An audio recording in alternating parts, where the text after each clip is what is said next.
What's up, everybody? Good evening. This video is for men. Okay.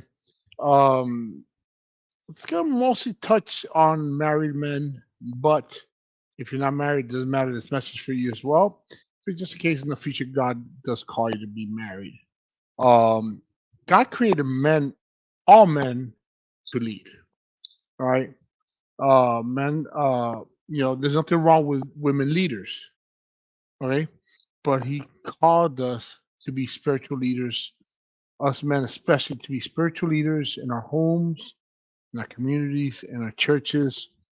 You know, God created both men and women in His image, but He did create man first, and He created woman to be man's helper, not for men to rule over women or to step over women. But let's go to Genesis 2:7. And the Lord God formed man of the dust of the ground and breathed into his nostrils the breath of life, and man became a living being.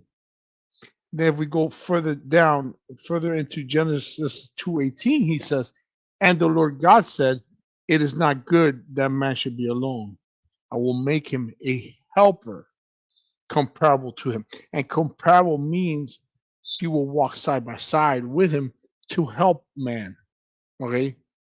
Genesis 2:21 to 22 says, and the Lord God caused a deep sleep to fall on Adam, and he slept. And he took one of his ribs and closed up the flesh. Then the rib which the Lord God had taken from man, he made into a woman, and he brought her to the man. Okay. Now let's read one of my favorite passages in the entire Bible, and it's one of my favorite teachings. Okay, and that's in Ephesians 5:25 to 29.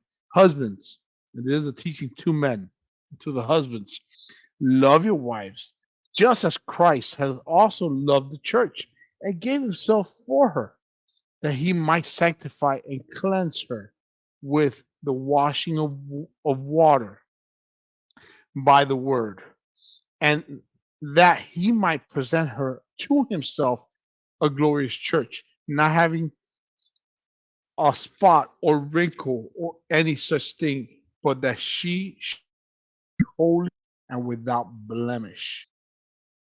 So husbands ought to love his wife as their own bodies. He who loves his wife loves himself, for no one ever hated his own flesh, but nourishes it and cherishes it, just as the Lord does the church.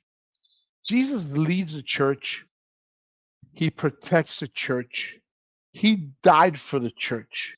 We are called to do the same for our wives.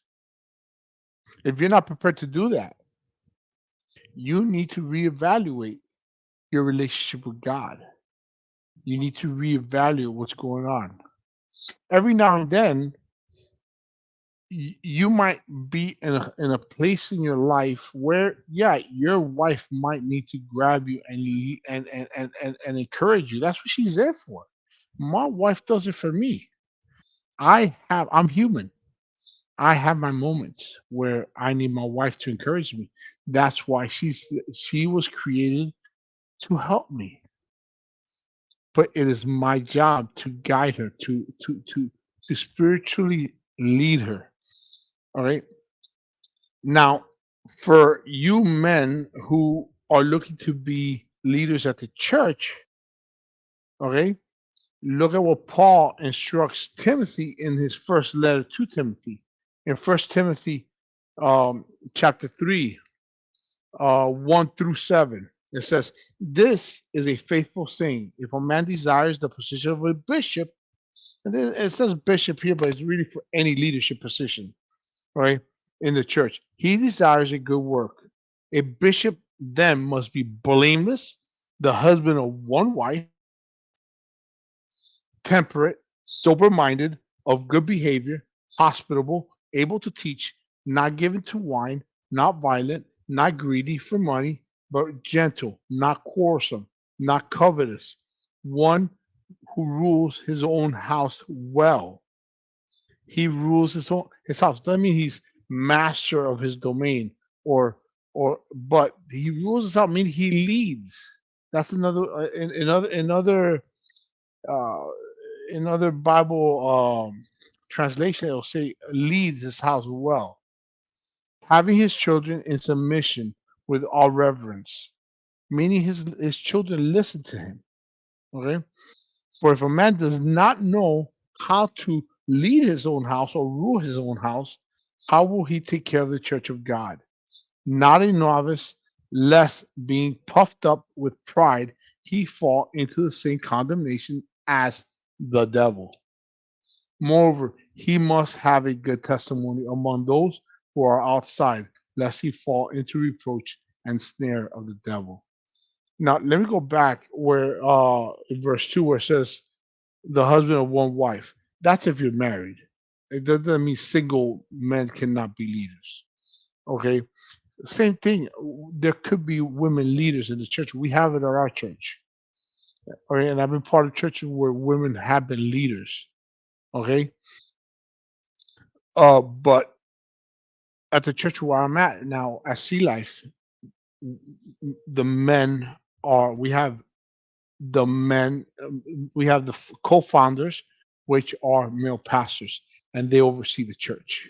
Okay, and their overseers are males, are men. Why? Because we are called to lead.